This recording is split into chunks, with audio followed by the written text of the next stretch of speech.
In recent times, I've seen quite a few samurai within my own community express the sentiment that they are losing hype for Cyberpunk 2077, following a cornucopia of different reasons. Usually this lack of interest manifests itself during times when there are no genuine updates from PROJEKT Red. It happened exactly this time last year, and it is repeating itself once again. Given that my aim has always been to deliver accurate news on Cyberpunk 2077, personally all I see at the moment is regurgitated nonsense and fake news from the usual culprits. Understandably, I can empathise with your position if you are feeling frustrated or underwhelmed as the Cyberpunk 2077 marketing campaign is approaching the end of its current phase. Push magazine published an interesting opinion piece titled "Cyberpunk 2077 could become a victim of its own immense hype," which I felt was worth examining. Naturally, the comment section provides you an opportunity to express your own thoughts. The author, Robert Ramsey, writes, "When it comes to games that I can't wait to get my sweaty palms on, Cyberpunk 2077 is number one on the list. Regular readers will know how much I love The Witcher 3 Wild Hunt. I'd go as far as to say that it's probably my favourite game.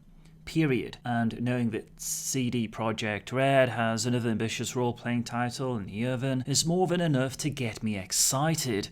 Why wouldn't it be?" In a similar vein, CDPR have earned my trust as a company since the Polish localization of Baldur's Gate, and The Witcher 3 Wild Hunt is also my favourite game to date. Alongside my interest in the cyberpunk genre, in particular Ghost in the Shell and Cyberpunk 2020, which I have been playing since 1995, I'm confident CDPR and Mike Pondsmith from RTG can deliver the goods. Putting aside the channel, as I'm here as a fan, naturally I'm very excited to play Cyberpunk 2077. Jeremy Lee as the voice of FMV doesn't get better than that.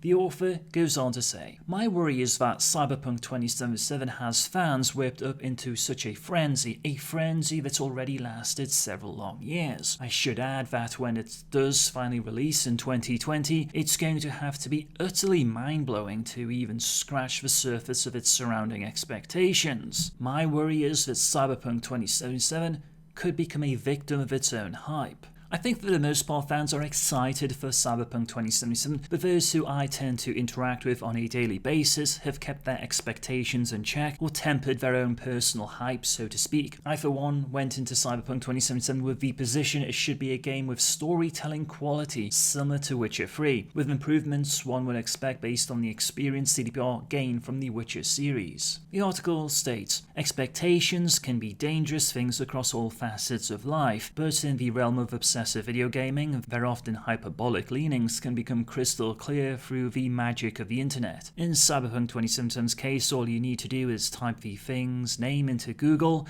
and you'll be hit with a near unprecedented wave of pure hype. People are going absolutely mental for anything to do with Cyberpunk 2077 and have been for years. Excitement for the game is on a level that you very rarely see." I disagree with some of these points. If I search for Cyberpunk 2077, sure there is great content out there from passionate fans, cosplays, artwork, memes, photos, discussions, but unfortunately the amount of garbage I must sift through on a daily basis is sickening at times. I don't see an unprecedented wave of pure hype. I see various news outlets and commentators attempting to capitalize on fans' passion, usually via nefarious means, often regurgitating minor details ad nauseum which add nothing of value to the conversation, content devoid of research or critical thinking. Often no attempts are made to verify the authenticity of information being reported on. I see a myriad of clickbait videos making sensational promises based on nothing but fake news or repackaged information from months ago. Those going mental, so to speak, tend to be attention seekers or pseudo-cyberpunk fans. I don't know about you, Chimba, but on the rare occasion I accidentally clicked on a reaction video, my initial concerns were, why does this person look like they just had something painful inserted in their rectum, and they suddenly develop an acute case of exothalamus, or in common parlance, bulging eyes? If you really want to find the truth in Night City, one must dig further into the dark corners of the net, unofficial forums, comment sections, or social media platforms to find the truly passionate cyberpunks, to find the zeitgeist. Admittedly, the article does attempt to acknowledge the media's role by stating, I know all too well that the media's played a major role in creating this monster of mass hype. Just about every gaming site on the net, including Push Square, has added fuel to the fire at some point. It's all too easy to get carried away when you're being told that Cyberpunk 2077 is shaping up to be a masterpiece what feels like every other week. The author goes on to say, "Again, I can't imagine a future where Cyberpunk 2077 is anything other than a very, very good video game, but I can't shake the feeling that it's going to be judged against completely unrealistic expectations." Now, I'm not saying that these potentially disastrous expectations are your fault or anyone else's. After all, the marketing campaign for Cyberpunk 2077 has been built around carefully planned teasing, months of silence,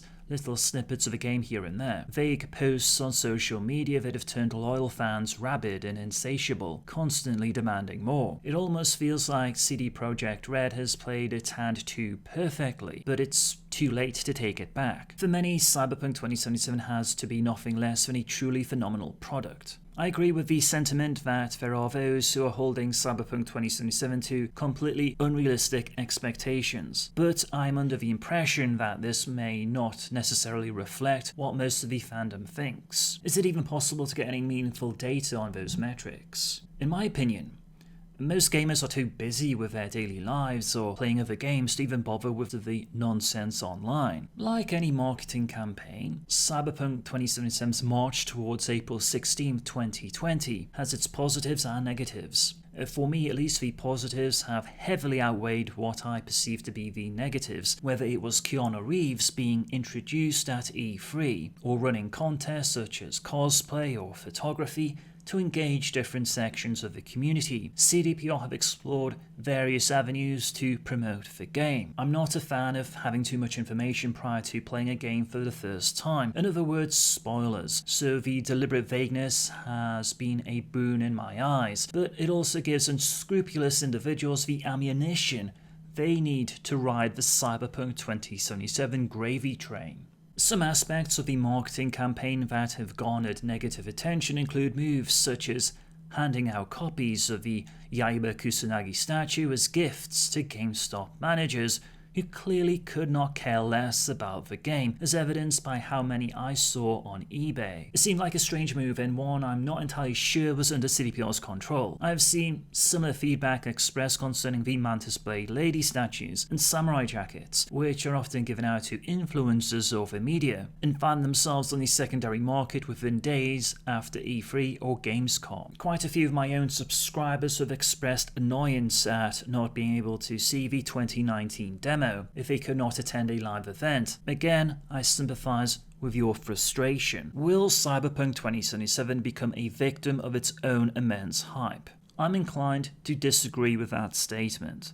Yes, there are going to be a group of individuals who ultimately are setting themselves up for disappointment, but in my opinion, their problems run far deeper than just Cyberpunk 2077. It reflects more upon how you approach gaming or other entertainment in general. There will always be fans and haters. I for one don't pay too much credence to this mythical hype and will approach the game on my own terms. Personally, I've always been vigilant of the hype trap, and given my first experience was back in 1993 when screenshots of the infamous Rise of the Robots began appearing. That game turned out to be one of the most epic fails in the history of gaming. Questions which I would be interested in hearing your thoughts on. Does Cyberpunk 2077 warrant the hype it has been receiving? Are you losing interest? Has CDPR's marketing campaign so far met your expectations? Thank you for chipping in.